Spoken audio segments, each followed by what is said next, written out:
Morning, Padmashri. Today Padma Shri is there. There comes Sri Hari. Good morning. Good morning, Vilas. Morning. Good morning, Good morning. Good morning, Sri. So the last passenger to arrive. Sri is on mute. Yeah, he is on mute. Unless he wants to unmute.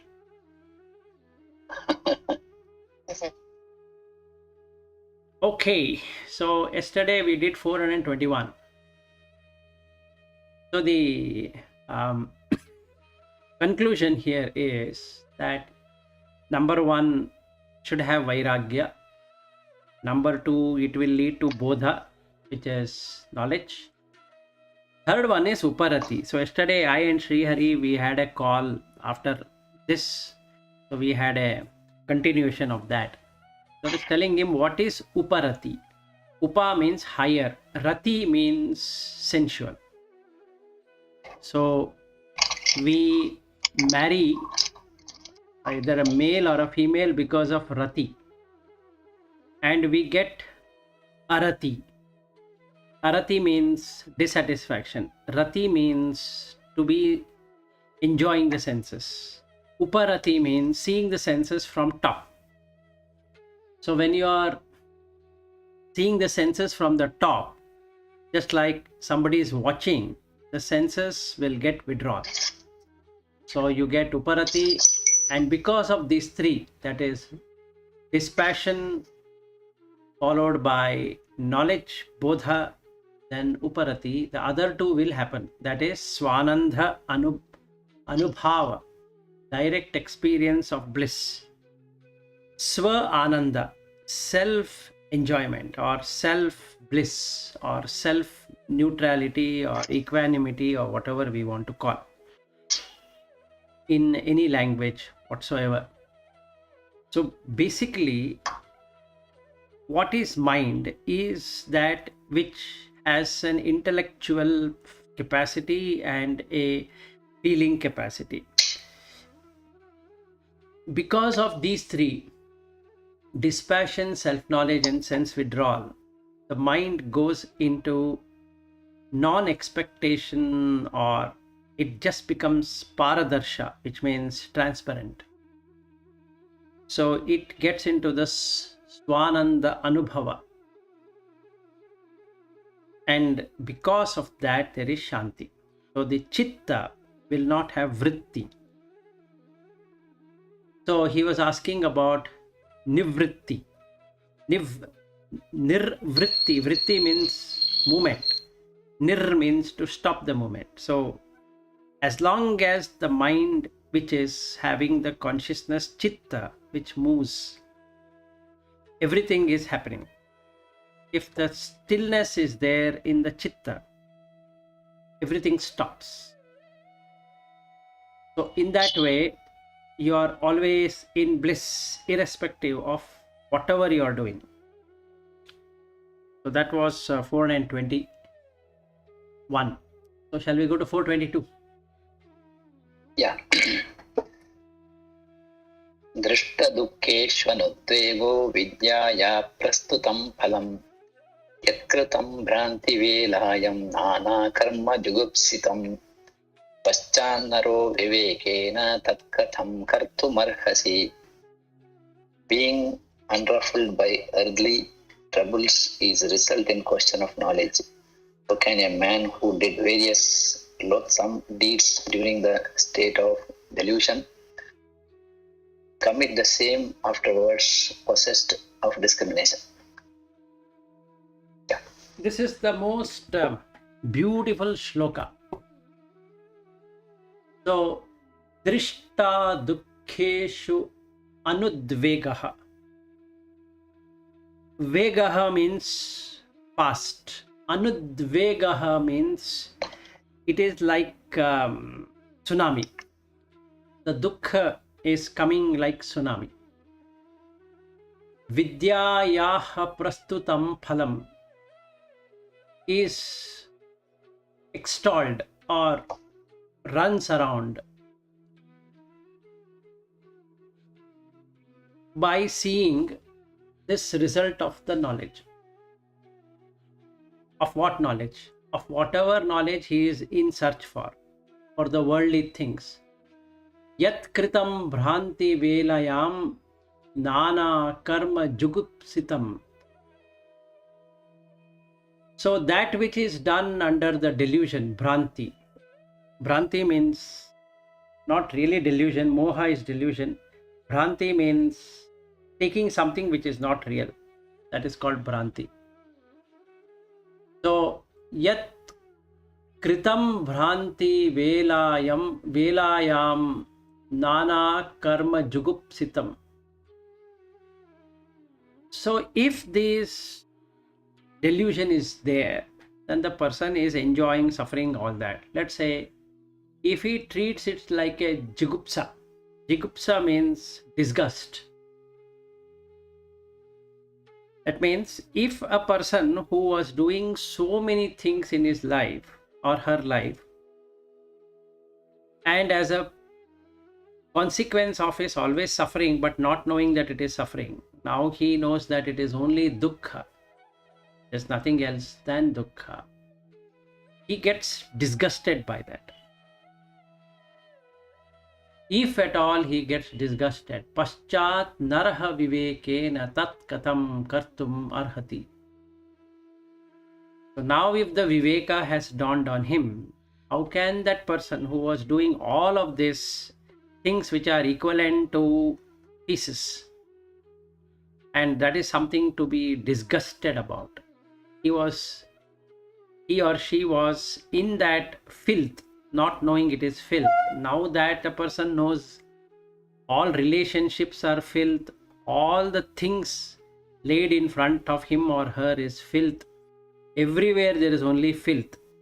Would a person who has seen the filth will ever be able to go back to the filth? Can he ever do that? So it checks on two things. Check number one is whether we're able to see the dukkha. This is where the Buddha started, that everything is dukkha. And Shankaracharya comes here, and that is the reason he is named as, Shankara was named as Prachanna Buddha, because of 422nd verse, where you have to see everything as dukkha. Drishta dukkheshu anudvegaha vidyayaha prastutam phalam. So that is the reason he is named as Prachanna Buddha, because it's everything is dukkha. And in our scriptures, you will not find mention of dukkha. Meaning to say that it doesn't say anywhere in any Upanishad or Vedas that everything is dukkha. Except for some portion of Bhagavad Gita where it says that everything should be considered as dukkha, especially the 12th and 13th chapter. Other than that, nowhere is a detailed mention of dukkha. Now Shankara brings this aspect very beautifully, saying that everything is dukkha, everything is jigupsa, disgust. Okay. So if we look it that way, that is, if you see everything as filth due to the dukkha, isn't it that the second one, Vairagya, is true? So check number one is, am I seeing everything as dukkha? And I and Lata, we had one day discussion. She wanted to know about Buddha teaching, and I was talking to her about dukkha, and she said, look, that's the reason I don't like it, or something like that. She had said, I think she can tell what she said, because I don't want to misrepresent what she said, but she was not that happy with the dukkha. So Buddha starts with dukkha, whereas Shankara talks about dukkha, that everything is dukkha oriented only. So if dukkha is seen completely, then Vairagya is the second one, second check. The first check is dukkha, second check is Vairagya. If you have these two, that means we are able to see dukkha in every relationship. Every food we take is dukkha. Every time you take a bath is dukkha. Like that. The work what we are doing is dukkha. Coming home is dukkha. Going out to the office is dukkha. Having children is dukkha. Everything is dukkha only. And hence, dispassion is the only alternative to that. There's nothing else is an alternative. So the person should get into vairagya immediately, as indicated in 420 verse. How to get the peace? Vairagyasya phalam bodhaha, bodhasya uparetihi phalam, swananda anubhavat shantihi esha eva uparatehe phalam. So 420th verse explanation is 421, and the continuation of that is 422. This is the most important verse, especially to get dispassion. You do whatever you are doing. Yeah, go ahead. So this talks about once you attain that knowledge. Previously, before that knowledge, you used to make mistakes because of there is no Viveka. The Correct. knowledge means immediately you are in that Viveka stage, then no possibility of doing any mistakes. That means once you are enlightened, then Yes. you will not come back, right? Absolutely. There is no way you can come back, even though you're transacting with the world till your prarabdha is ended. I think this answers my so many questions so far. Yes, you've been asking this Knowledge question. is that ultimate, yes. You've been asking this question. That means somebody shouldn't be working, and somebody shouldn't be doing this, and somebody should be doing that, and should be sannyasi and this. That is all in the mind. You don't have to do anything physically. Physically, So knowledge is nothing but it's a sharpened Viveka. sharpened intellect, which is buddhi. The buddhi is removed out of worldly things. That's all. So out of the four things of the mind, chitta, buddhi, ahankara and manas, ahankara is completely removed. And because Yeah, once you have buddhi, automatically ahankara goes away, right? No, Because you no, have no, highest no. level of buddhi. the highest level of buddhi, there is no ahankara, but the lowest level of buddhi, you have only ahankara. Yeah, that is the negative buddhi. See, let's say I'm being awarded Padma Vibhushan. Immediately ego comes. And I feel so proud. I will put my thing everywhere, that Padma Vibhushan so and so, or some Nobel Peace Prize, or some, I am called for UN peace meet, and I give a talk, and I put that video 100 times, like that. So that is again buddhi only, but it is the lowest order buddhi. The highest order buddhi is when you don't have any ego, ahankara. Yeah, I have one political question here. Yes. Which is, during Ashoka days or those days where our Veda, everything was, whatever, the spirituality was at its peak in India, then Mughals attacked. When Mughals attacked, most of the people are Vedic because we are self-sufficient. Anybody comes, Atiti Deva Bhava for them. And they attacked number of times for the same king again and again. Made a friendship, again they attacked. I think who is that, Muhammad Gori or somebody. Khilji. Yeah. That is because of this Veda's teaching, people have not properly understood, right? Yes. If you have properly understood, you would have protected, because it's dharma now. You would have protected like how Pandavas protected their property. These Indian Vedic people would have protected complete India, because in most of the kings, they were Gurukula system, right? They used to believe in this Vedic system, but that's misunderstood.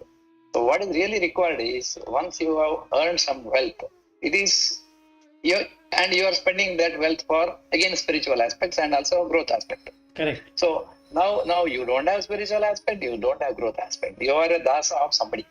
Exactly. And now it's completely to Western world. That is a weakness of our understanding of this Shastra. Shastra is not wrong. Our understanding, our interpretation was wrong. So Yes. Viveka is used in a totally different way that time. What he will take, he cannot kill me. Anyway, my prana is permanent. Like that people start talking. Yes. But I think we lost the essence of that, the wealth what you have created, that somebody is snatching, we should not allow that. And what happened after that? Completely adharma. Even today, that adharma is not gone out of our country. Absolutely. See, the thing is, one teaching from Bhagavad Gita is that you follow what your profession is.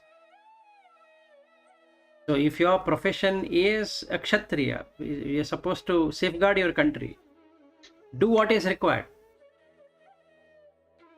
So, if Yes, somebody, absolutely. That is what was required. yes, it's not about, Even during independent fight, Subhash Chandra Bose and Mahatma Gandhi, if you see, independence we got because of Subhash Chandra Bose. Very, very clear evidence in that. correct, But what we are projecting today is because we are still Dasa of that society, Western, because of Mahatma Gandhi. Who gave Mahatma Gandhi that award? Only British people to our Mahatma Gandhi. correct. And they wanted to mislead further.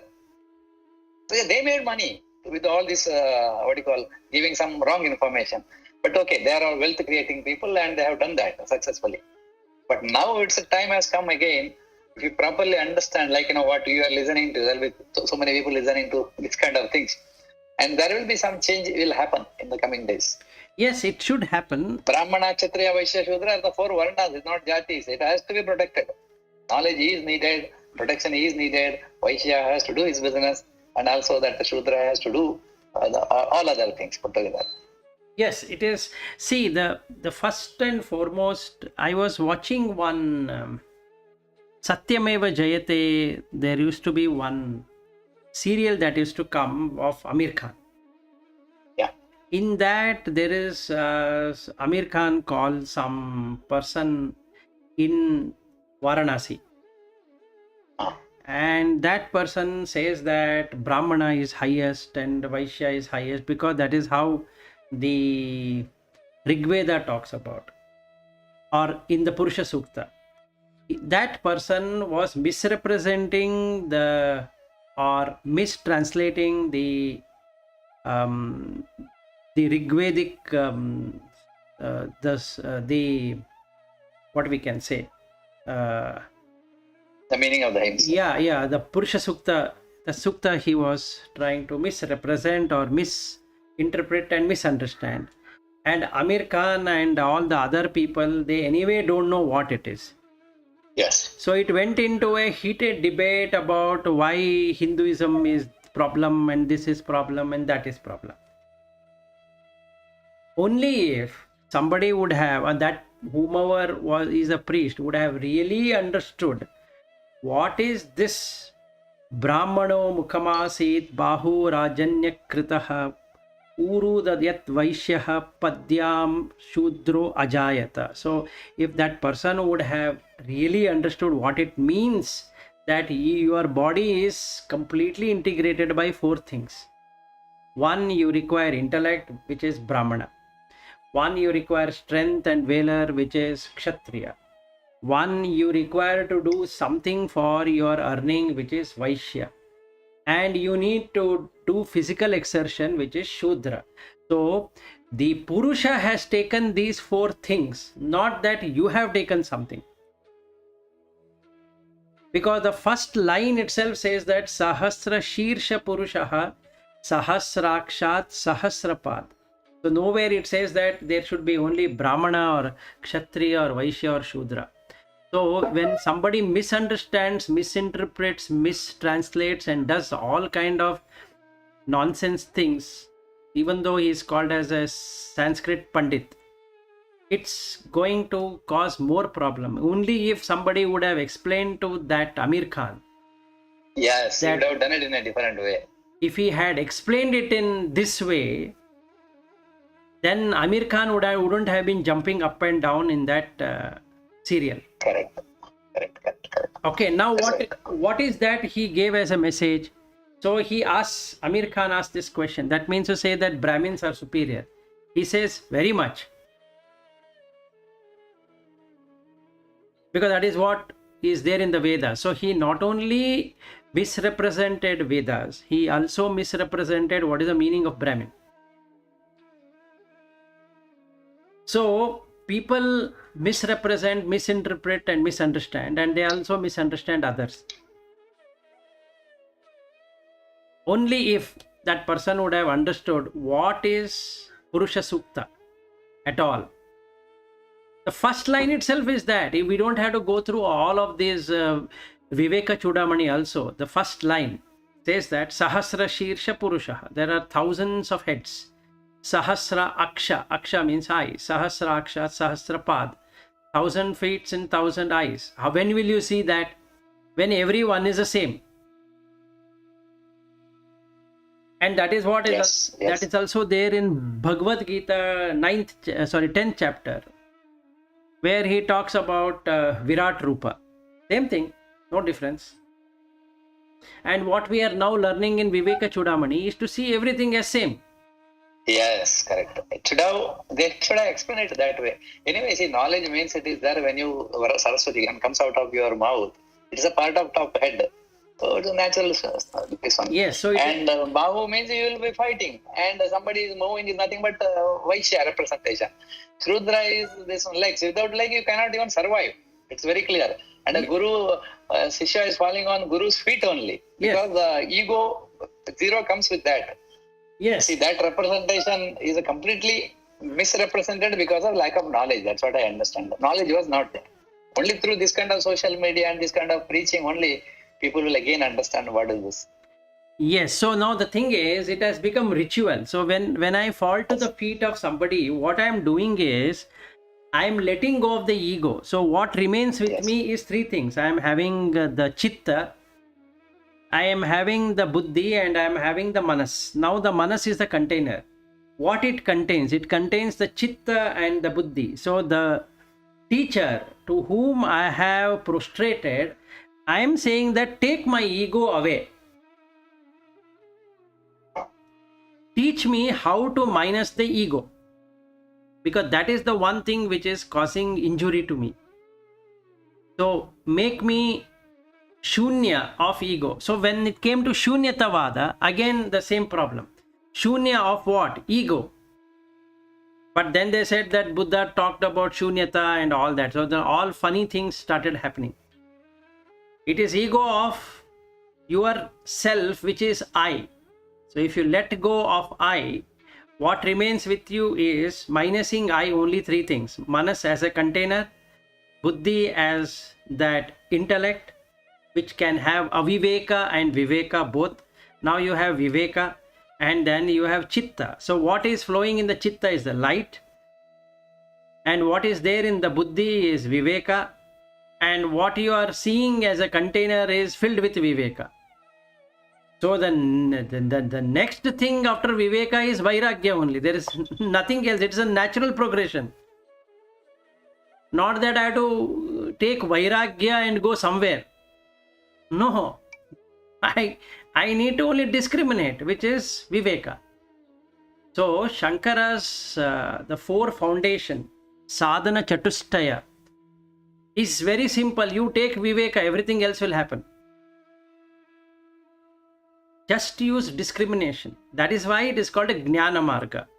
Only when I don't understand the Jnana Marga, I should go to Bhakti Marga.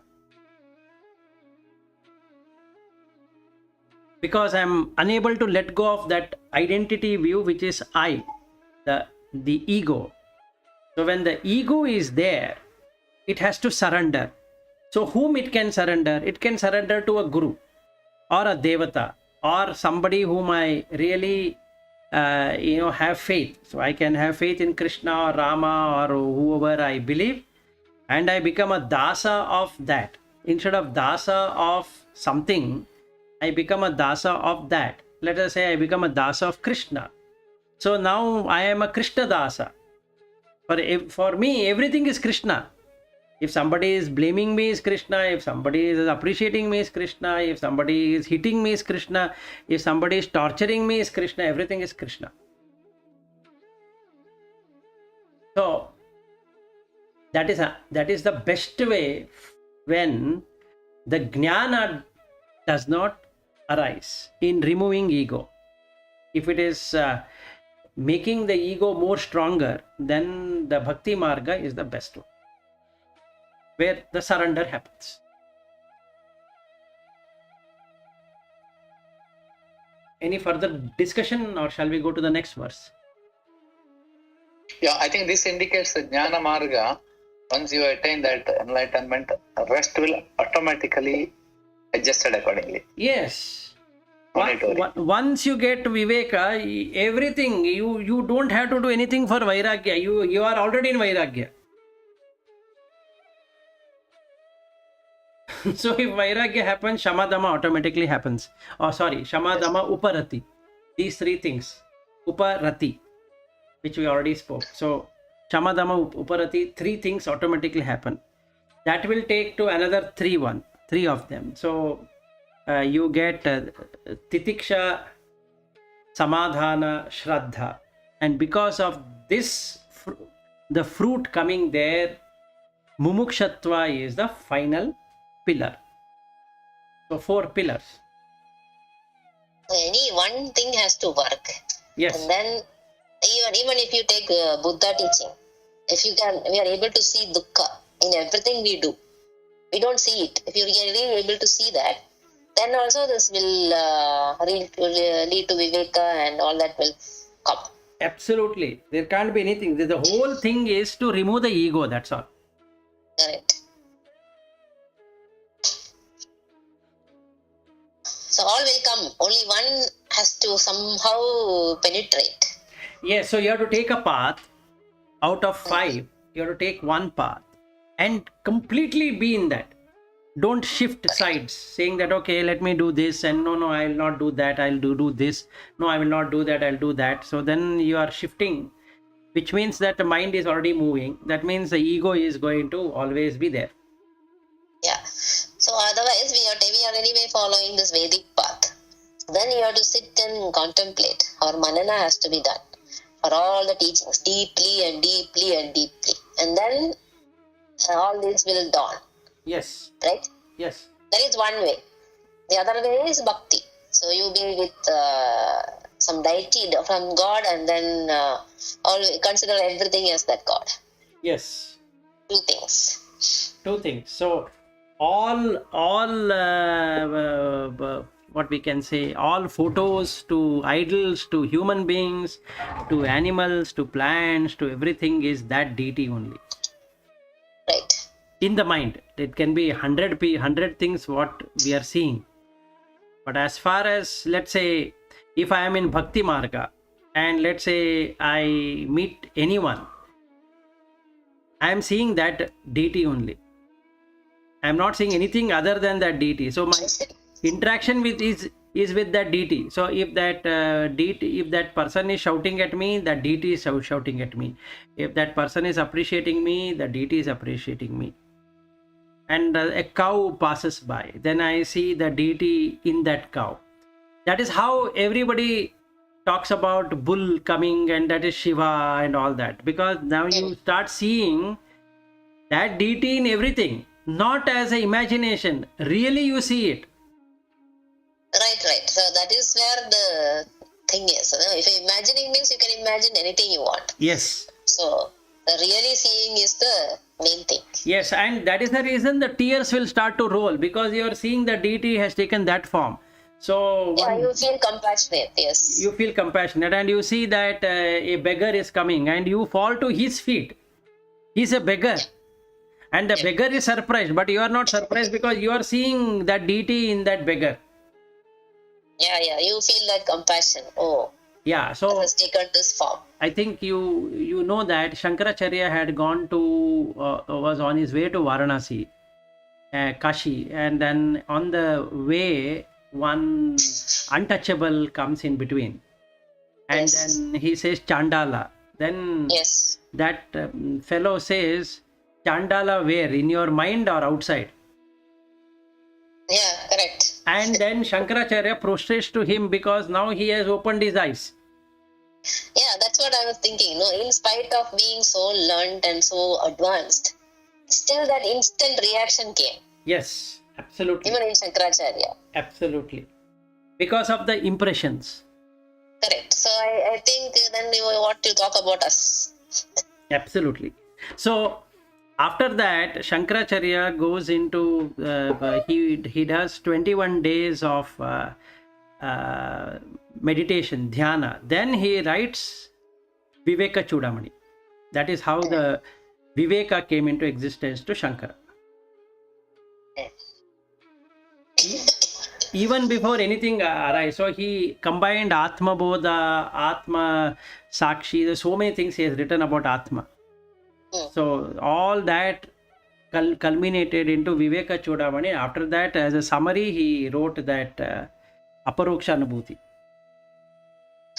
That's also a very good one, Aparoksha Anubhuti. Yeah. Padmasri is the one who has introduced that to us here. Yes. Yeah. So that is a summary. This is the whole book. Yeah, that is a very cryptic one. Yes, it's very cryptic one. Actually, most of the works of Shankara has happened in between Kashi and that is before he reached Kashi and Ujjain. Many of his works are from there. Yeah, so I think we need to do very deeply this manana, contemplation, Yes. That is, investigation. So that I think we have learned a lot of Shravana. So now, as the next step, I think we should do this manana. yes, absolutely. Some of it we have done, but then I think we have to do it in more deeper and deeper. No, you have to do the whole day and the night. Yeah. In everything. In eating, in sleeping, in bathing, in brushing teeth, in every action. If we do it, it comes. Viveka is the thing which comes. Yeah. Okay, so 423. Some mobile. My mobile. Okay. 423. Yeah. Vidya phalam swada sato nivrittihi pravrittirajnana phalam tadikshitam tajnajna yoryan mrigatrishnikadau noche dvidam drishta phalam kimasmat. The result of knowledge should be the turning away from unreal things, while attachment to these is the result of ignorance. This is observed in the case of one who knows a mirage and thinks of that sort, and one who does not. Otherwise, what other tangible results do the knowers of Brahman obtain? So, one who means the man who knows the mirage laughs at the illusion and passes by, but the ignorant man runs after it, mistaking it for water. To the sage, the world appears no doubt, but he knows it is to be unreal and is not lured by it. Not so the man of the world. I don't think so. I have anything more to explain. It is already very self-explanatory with a nice simile. Continuation of our discussion, actually. Yeah, it's continuation of discussion. So we can directly go to 424. Okay. Ajnana hridaya granthir vinasho yadya sheshatah anichur vishaya kimnu pravrittehi karanam swatah. If the heart knot of ignorance is totally destroyed, what natural cause can there be for inducing such a man to selfish action? The man who is averse to sense pleasures. Very nice. So, Ajnana Hridaya Grantehe. Granthi means what we can say, it's joining or knotting together. So, Ajnana Hridaya Grantehe Vinashaha Yadi Aseshatah. Shesha means residue. Asesha means without residue. So, Vinashaha Yadi Asheshatah means if it's completely destroyed. What is destroyed? The Ajnana. Where it is located? In the heart. As what? As ego. If that is completely destroyed, Anichhoho. Anichha. Ichha means desires. Anichha means without desires. Anichhoho Vishayaha Kimnu Pravrittehe Karanam Swatah. So let's say I don't have any Ichha and I enter into the office building. Actually, for an ignorant person, he feels that this guy is a lazy person. But if I truly have experienced bliss, I don't have any icha. I consider everything as mithya. So I'm just, they say it's office, okay. This is the office building, okay. You are supposed to do this A, B, C, D, E, okay. This is your roles and responsibility, okay. This is the amount we are going to give you, okay. This is the project you are supposed to do, okay. Now you have to perform these roles like a drama. So he exactly knows the drama, or he or she knows that it's a drama. So we all met and we are doing a drama, and drama is for enjoyment. Simple.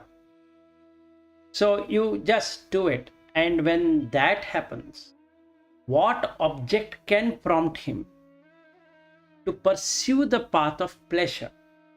When you know that is a drama, when you know for sure no person existed in that form at all, and where's the pleasure? Now you start to see in a very compassion with those people who are caught up in the drama and they treat it as real. And they shout, oh, how come this project you committed, it is not happening, and they lose their cool and they jump up and down and they fight for appraisal and they get their salary hike and this and that. I'm not saying you should not. You can do it without any attachment to the emotion. That's all. So you can still fight with your manager. You can still fight for dharma, that look, this is not fair. I have worked this much, I have delivered so much, and I need to be compensated with this much. But internally you are laughing because that's just a drama. You're supposed to do that role. What does that role demand? If you are doing very well, you should get promoted. If you are not doing as per expectation, then you should get demoted. Simple. You are going by the rules. That is dharma. So I have taken a role of playing one role there. So I will do the best of my role. If it is not working out, I myself will say it is not working out. Or I will do something to make it work out. So I will learn some new technology or a new skill set, or I will relearn what I have learned, or because there are some gaps which have been found, and then I will do that and I will implement it. So then it is desirelessness. And then I have a son and a daughter, or I have two daughters or one daughter, or I have three sons or four sons, I have a wife and this and that, all are drama only. So now in that drama, nobody wins, nobody loses. You just keep on doing the drama because it is prarabdha. So the son feels bad, you pacify him. The wife feels something or the husband feels something, okay, pacify that person, knowing very well that it is a drama. So with this we are ending the entire checklist of Viveka. So now we are in Chudamani from the 425th verse. We are now into Chudamani. Chudamani means jewel crest. You are on the crown now. So from 425th verse to 581st verse, when it ends, you are in Chudamani. So Viveka ends at 424. Last shloka in the series. Yeah. Vasananudhayo bhogye vairagyasya tadavadihi aham bhavo daya bhavo bodhasya paramavadihi dina vrattir anutpattir maryado parate stutsa. When the sense objects exit no more desire, then is the culmination of dispassion. The extreme perfection of knowledge is the absence of any impulsion of the egoistic idea. And the limit of self-withdrawal is reached when the mind functions that have been merged appears no more. So compare the Panchadeshi.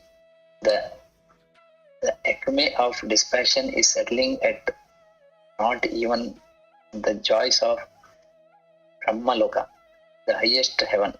Realization is at its highest when one identifies oneself with the Supreme Atman as firmly as the ordinary man identifies himself with this body. And the perfection of self-withdrawal is reached when one forgets the dualistic universe as completely as in dreamless sleep. Yeah. Okay, very nice. So it can be split up into three parts. First is dispassion, when the vasanas don't arise again. Now we are not bothered about how vasana started, but we are 100% sure that the vasanas ended because of the vairagya happening. So to cut the vasana, vairagya is the first thing. And to cut becoming or coming back to existence, aham bhava udaya abhava. Aham bhava, I am because I exist. Abhava means remove that bhava. So this is the reason it's called as bhava tarana. Bhava means to become. Tarana means to come into something. And tarana also means that you are in the river. Okay, so samsara sagara, if we take, it's samsaranti iti sagaraha, is samsagaraha. So sagara means maybe can be called as a sea. Samsarati means whirling around or turning around like a whirlpool. Samsarati means one which turns from where it has started. So from the starting point, it again comes back to the starting point like a circle. And that is the reason it's called as samsara. And when the person has dispassion, what he does is that he stopped circling, meaning the whirlpool is gone from that river. So if the whirlpool doesn't exist, there is no way to say that where it is going to exist now, because there is no existence, and hence aham bhava udaya abhava happens. Now this person knows for sure there is no rebirth. Why? Because the aham bhava itself is not there. And because of that, the vritti, which had started in the chitta, that itself is not there. It is completely plain light. Just the light, the reflected consciousness. Doesn't have any dust. So the mind not being there, release of the mind means there is no bhava.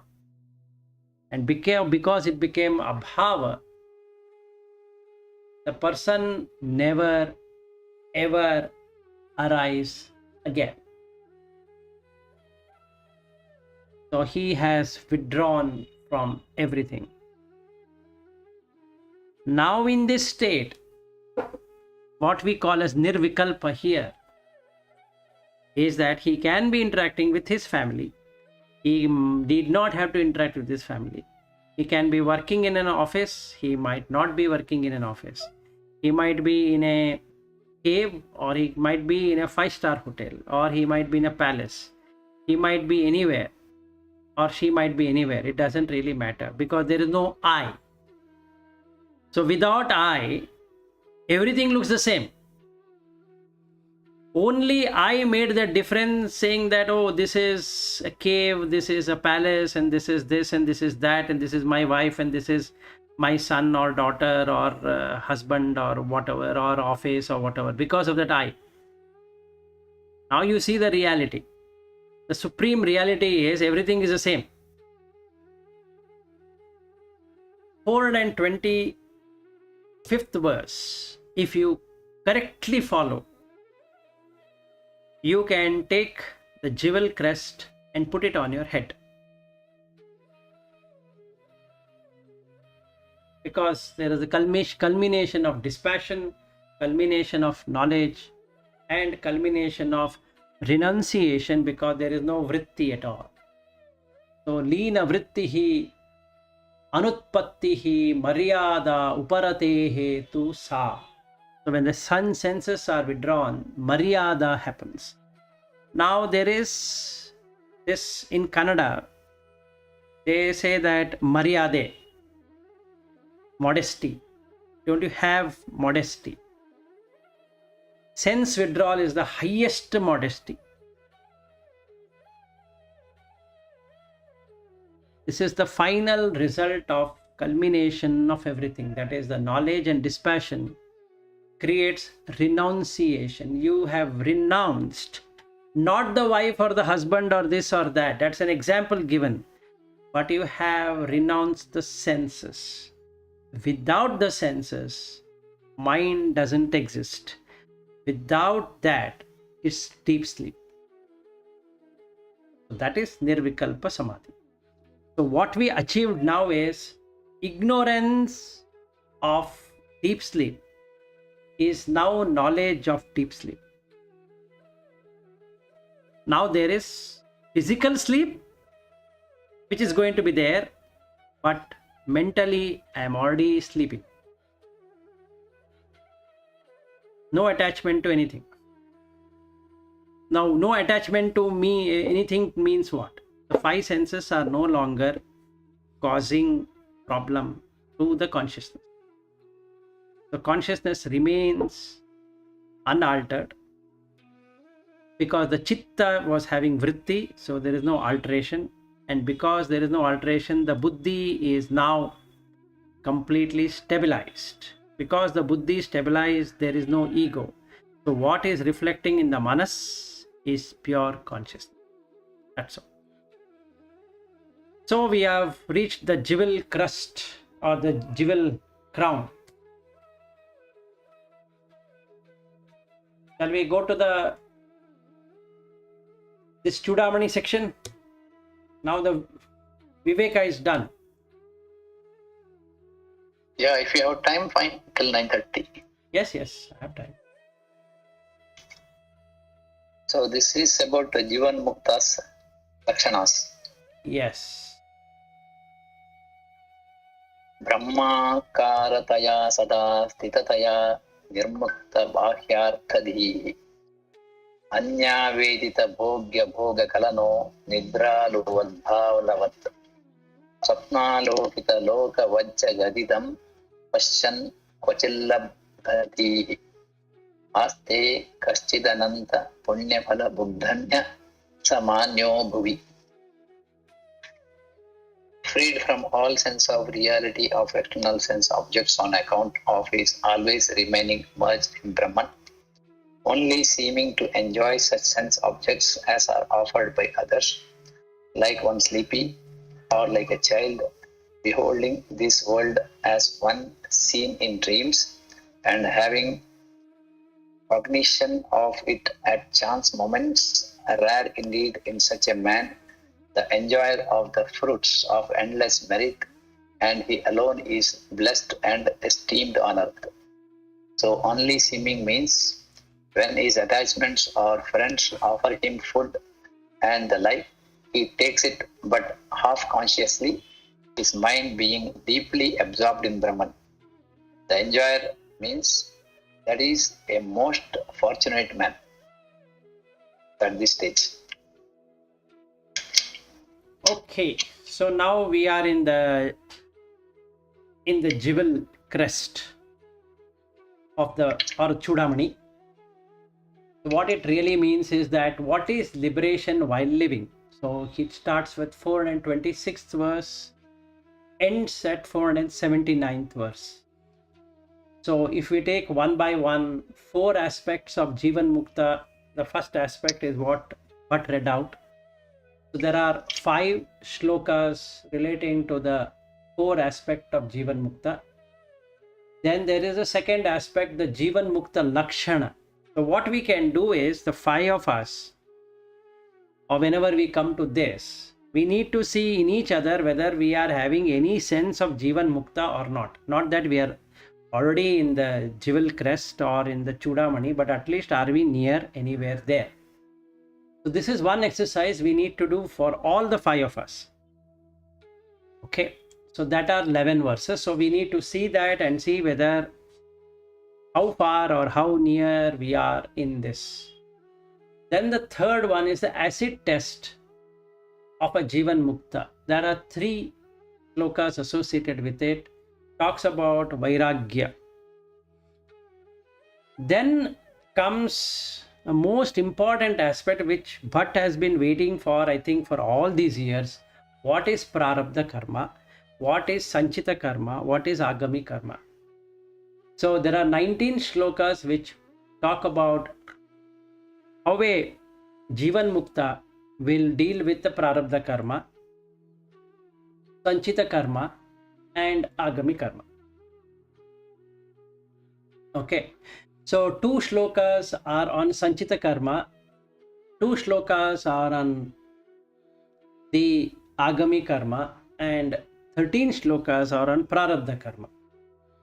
I think Bhatt should really get complete knowledge of what these karmas are. So we can again do a test of it. And then doubt clearance, which starts from 465th verse. 7 verses are there. Brahman alone is real, everything else is unreal. So have we really picked that up? And with that, 8 more shlokas, 472 to 479, talks about conclusion of the teaching. What did we learn and what did we implement and what are we experiencing? These 3 things will be covered in the 8 shlokas. 1 minute. And then we come to feedback from the disciple. So these shlokas are around 30 of them. 41 shlokas are on feedback from the disciple on what he or she has understood. Introduction to the feedback are 2 of them. Feedback from personal standpoint are 8 of them. Feedback from the world standpoint, Loka, is 11 of them. Feedback from Upadhi standpoint, 12 of them. Feedback from absolute standpoint is 5 of them. And conclusion of feedback is 3 of them. Now I and let's say 5 of us, we 5 are Jivan Muktas. So how will be our conversation? Okay, and that is the last part, which starts with 521st verse and ends at 581st verse, which is 61 shlokas. Starts with the introduction and glory of realization. There are 10 verses associated with that. What is knowledge and what is the means of knowledge? There are 6 of them. How simplicity happens and whether we are really simple or pretending to be simple is 14 of them. And what is the attitude of a saint? If somebody says, I am a saint, I am a Muni, really is he a Muni or she is a Muni or what it is? So how do you know? So 551st verse to 554th verse talks about that. Videha Mukta, can you drop the body right here, right now? So that talks about 13 shlokas there. Then another question of Bhatt about his mother, where she is reborn and how it is. Will I be able to meet? Some time ago he had asked this question. So for that you need to wait for 568th verse to 575th verse. 8 verses will give you that, or 8 shlokas will give you that clarity. So transmigration and liberation, and then 6 shlokas end the journey. So with that, you got the Viveka and you are now having Chudamani, and that's it.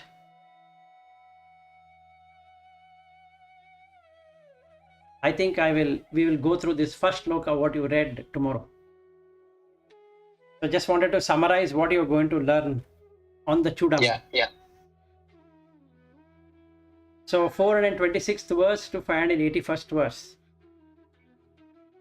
That's the journey, which will take around roughly 3 months of the way we are going, 2 to 3 months. 3 months, huh? Mm-hmm. It depends. So Lata was saying that since none of us have been Jivan Mukta, this might end very quickly. I was thinking that way. But if But you it's go, 3 months means it is good, more deeper. yes, but I feel that it can be like that. Ah, If provided we all contribute, we all discuss, we all talk rather than I talking and then only you or Lata or sometimes Padmashri asking. Instead of that, if we all were to discuss to whatever we know, that will be good. Because now we are in Chudamani. We already have Viveka. Yeah, that's true. All of us has a lot of knowledge now. Yes, the Viveka is there. So there's no point in muting oneself and sitting. So from tomorrow onwards, we all can unmute, all can discuss. That will take 3 months. But if that is not, The discussion is really good. If that happens in a way where each and every person contributes, it's nice to listen. Yes. This is very interesting topic. We should not leave any opportunity for discussing any part here. yes. So now my sincere request to Padmashri and Sri Hari and all of us, don't mute tomorrow. Talk whatever you know, because now you have the Viveka. No matter how good or bad it is, that is okay. We don't have to evaluate, we don't have to do anything. But it will be good to discuss. In that way, we all will benefit.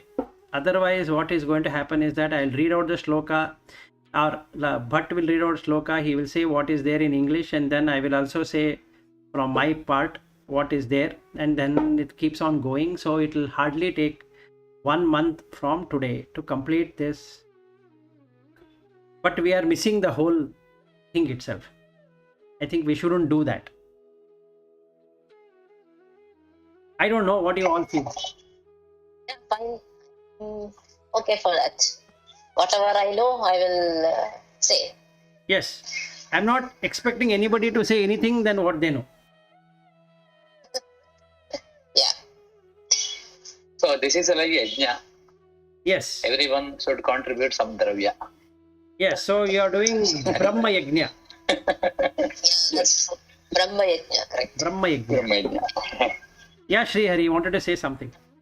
No, what told it is yajna, someone has to contribute dravya. I'm just thinking what kind of dravya I can make. Any kind, any kind. Any kind. Okay, See, whatever falls in that Yajna Kunda, it is going to burn away. So Yeah. it doesn't matter what you are putting. You are putting plastic, that also gets burnt away. You put paper, it burns away. You put ghee, it burns away. You put whatever, it burns away, right? So it doesn't matter. So why do we evaluate how much knowledge we all have learned, or whether we are in the starting stage or we are not in starting state or whatever? Doesn't matter. Yeah, keep our ego outside. Yes. Hmm.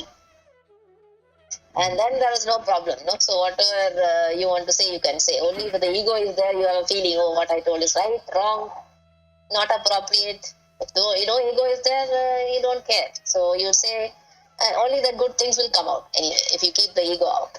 And one another small request to all four of you: you don't have to treat me as a teacher or anything right now. Otherwise, what is going to happen is that it is going to become a constraint, meaning you might feel that I know many things which need not be true. So we all are same. 5 of us are the same.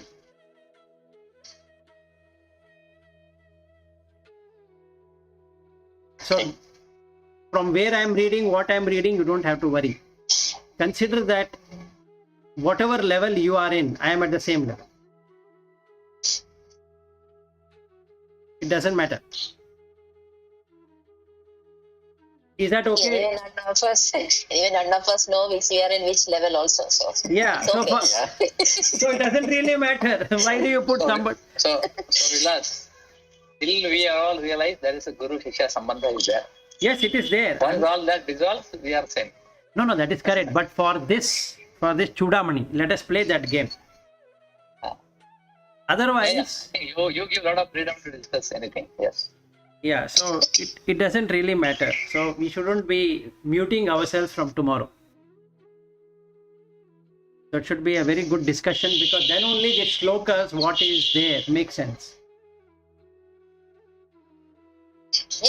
connect to things we learn from Bhagavad Gita or some other places, and then it creates a discussion and the understanding becomes deeper and automatic manana will happen. Correct. Absolutely. So that's that's what I am looking forward to. Yes. Most of our silly questions already vanished. At least I think all of us, we are in that Vivekachudamani path in terms of that jnanam related one, understanding.